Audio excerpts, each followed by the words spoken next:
Hello, and welcome to Part 3 of the Arkansas Soldier and Family Readiness Program's Employment and Resume Series. Part 3 will deal with building your federal resume. We'll look at USA jobs, we'll build the profile, we'll do the job search and research portion, description and qualifications within the job announcement, what is required, the resume builder and the outline for your federal resume. We'll talk about job hats and the tailored info. And then finally, we will discuss peer review. But what I really want to pay attention to are the description and qualifications and the what's required for the particular job that you are applying for. When applying for a government job, your best resource will be USA Jobs. But first, we have to go through and we have to build our profile. So in the top right-hand corner, you will see where the profile section is listed. The first part of your profile will include your address, name, so on and so forth. It's a very descriptive, very easy way to start building your resume within the system. What we want to look at mainly are the documents and how to get them into USA Jobs, but your profile will consist of you verifying your citizenship, your hiring paths, your experiences, education, demographics, languages, organizations, and then of course your references. You can upload numerous documents into your USA Jobs profile. And remember, like what we talked about in part 2 of the series, gathering your info, once you have those documents, this is where you can go to upload. You'll see there in my particular example, we have resumes, and I have 2 of 5 resumes that are available to put into the system. You can load up to 10. So please keep that in mind. Remember, one job, one resume. So I would simply upload them and label them your name and the job that you are applying for. On the right-hand side of the screen, we have the other documents. And those are your DD-214s, your SF documents, your transcripts, okay, your declaration of service-connected disability, those type of things. That is where you will store those other documents. One of the new features to USA Jobs is being able to make your resume searchable. Please read through these things of what you can and shouldn't have on your resume or your documents. Use the links on there to find out what you need to apply and what documents you need to provide. They're very helpful and they can walk you through the entire process. This way, once your profile is finished, hiring managers within the certain government agencies can look through USA Jobs and they can find you and contact you to apply for a job that they think that you are qualified for. You will also be able to set preferences for the jobs that you are looking for on USA Jobs. One of the main questions on there is travel and relocation. Are you willing to travel, and what percentage of duty time are you willing to do for the job? So keep those in mind as well. You must complete this profile. Only when it's complete is it made available to those hiring officials. So you want them to be able to go out there and look at your resume, at your credentials, at your documents. So if they see that you have everything that you need posted there, say they will reach out to you and encourage you to apply. Searching for jobs on USA Jobs can sometimes look a little overwhelming, but it's just taking your time and understanding what you have to input into the system. One of the easiest ways to do it is just to search by location. And then once you're in that location, you can use those filters on the right-hand side of your screen to look and see what is available to certain individuals. You can see there, just as an example, I have selected open to the public and veterans preference. One of the reasons why it's so important to look at those job specifics are simply because a lot of them may be listed differently. You'll see here, for example, this job is a permanent full-time job, and it's open to all sorts of individuals that are out there, including people who are transferring within the agency, people with disabilities, people who are looking for to be reimbursed their moving expenses. All of those type of things can be accessed with that particular job. Then, of course, you will always see the open and closing date there on the left-hand side. And you'll see that as it gets closer to the date, then your little clock will appear red. So that means you have limited time. You need to do it as soon as possible. As comparing it to this position, you will see that there are multiple locations that are available. That is why when we are constructing our resume, we want to make sure that we're putting down that we are applying for the position in Little Rock, Arkansas. Okay? And you'll see that this one also has openings that are term, full-time, part-time, and intermittent. And this particular job is open to the public. That is what that little icon means there. And as far as the window for this particular job, you will see the opening and closing date. It means you have up to midnight on that closing date to get those particular pieces in to apply. And if it's a larger window and a job doesn't close for a while, you will see how it remains the subdued gray color there. All right? Pay attention to the job specifics. They are not always the same. There are many times where I have a soldier or a family member contact me and say, I want to apply for this job. But when we pull it up and we go through the job specifics together or the job description, they find out that they're not eligible for it.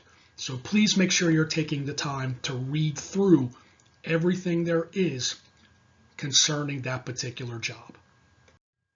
All right, so let's look at some of these requirements, okay? And you'll see here, this is for the one for the Secret Service position.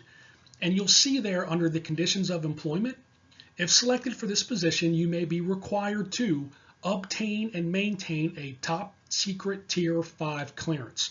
Most people out there, that may be a very difficult thing to obtain. Bankruptcies, bad credit, any kind of arrest, even a misdemeanor could disqualify you from that particular piece. So those are the questions that you have to ask yourself. Am I going to be able to, number one, get the clearance and then maintain it as well? Basic qualifications, you'll see there at least 1 year of specialized experience in that particular type of job and meet the requirements put forward by OPM, the Office of Personnel Management. If you can't meet those requirements, do not submit your application for this job. It's going to be, I would hate to see you waste all that time to build your resume only to not even make it through the initial screening process. Required documents, and you'll see this with every job in USA Jobs. Some of them do not require a resume. They will just use your profile from USA Jobs. Others require you to submit an individual resume, right? If you're retired, if you're retired military getting ready to go into this particular job, you need to have that SF50. Okay, remember we get that from our eBenefits website. If you're requesting priority under CTAP or ICTAP, okay, once again, one of those things that has to be submitted. So your performance ratings from when you were a government service employee, those things must be obtained and uploaded. So we got to make sure that we're paying attention to everything that is required for those particular jobs. So let's start your federal resume. We want to make sure that we have a good contact information listing for us, including email. Remember, Your veterans preference will be located up top there. Remember, you have that document through DD 214. If you are disabled, you can put that up there as well. That is a 10-point preferential piece. Security clearance, if you have one, please list it. Work schedule, full-time, part-time, intermittent, whatever you're applying for. And then there's that desired location piece. Remember, we saw the job that had multiple listings throughout the country. We want to make sure that you put where you're applying for that job so the hiring manager knows that you're applying for the one that's here in DC and not the opening for the same position that's in Detroit. So please keep that in mind. Okay? The profile that is there, just a short piece about you, about what you can do, and the qualifications that you have that can help you land that particular job. Next, let's look at the professional experience or your job history. Remember, we are going back 10 years. We talked about the hours per week. This is a necessity on all federal resumes. The job start date, and if it's presence there. Hours per week. If it's more than 40 hours a week, put in 40 plus. If you're working just 40, 40. If you're working 30, 30. Say just anything above 40 is just 40 plus. We want to make sure we have our supervisor there and their current contact information. Next, we see a job hat, coached and mentored service members and their families. That's the part that sticks out and catches the screener's eyes. And then we complete the statement after that.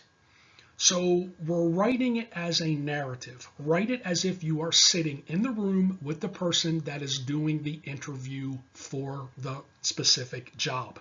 If this is your current position, we are using the current tense. So you are managing, you are directing, you are purchasing. Okay, those are the type of things you are doing. With any of your past jobs, please use the past tense. You managed, you directed, you purchased. Remember to use, throw that ED on all of those action pieces that you're doing throughout your past jobs, not your current. What I also like to add underneath our professional experiences is at least one accomplishment that you've done while you've had that job. Job hat again.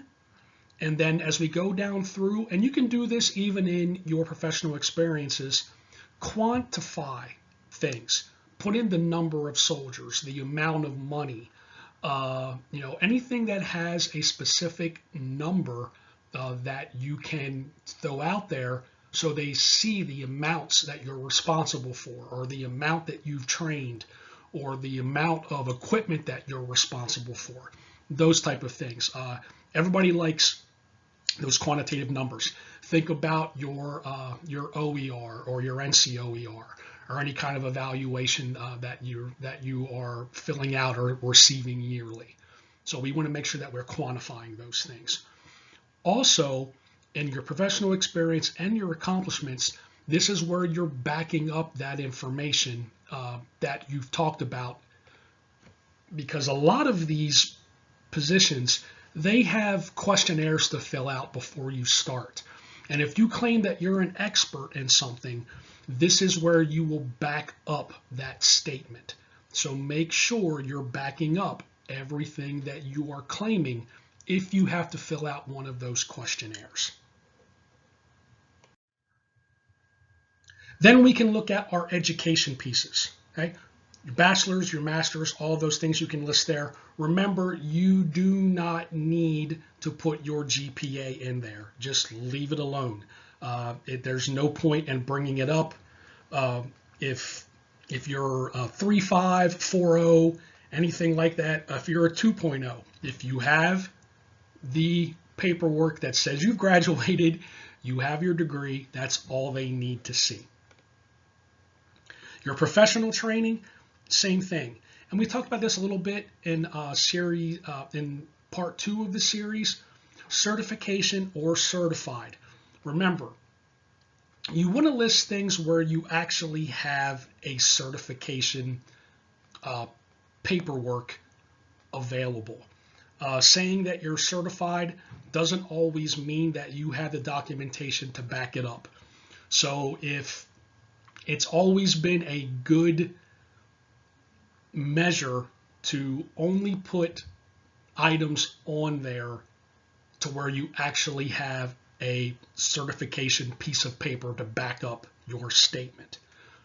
Okay, 1059's the same thing. Look at it that way for the military. If you don't have a 1059, it didn't happen. So you want to make sure you can back that up. Okay, those little things do matter. Those tech skills, if you're good with Microsoft, put it there. QuickBooks, SharePoint, Adobe, PeopleSoft. If you anything that you are technically proficient in, that is where you want to list those pieces. And then finally, I can't emphasize this enough. Get a peer review. You can look at your resume 1,000 times and not see that simple spelling mistake or that simple error that's going to stick out like a sore thumb when somebody else reads it. Make sure you get more than one set of eyes on any resume that you complete. Don't underestimate the value of it. Sometimes you can look at something 5 or 6 times, you know what you want to say, your brain automatically reads it, and then when you give it to a peer for review, they find a mistake in the first 3 or 4 sentences. So always make sure you have somebody looking at your resume before you submit. If you need somebody to help you with that peer review on your federal resume, or you're just needing extra help or have any questions, please reach out to your local Arkansas Soldier and Family Readiness Program specialist. Okay, we can help you with those things. Anybody listed on this page can help you with your federal resume. That concludes part 3 of our 4-part series. Please stay tuned for part 4 coming up next.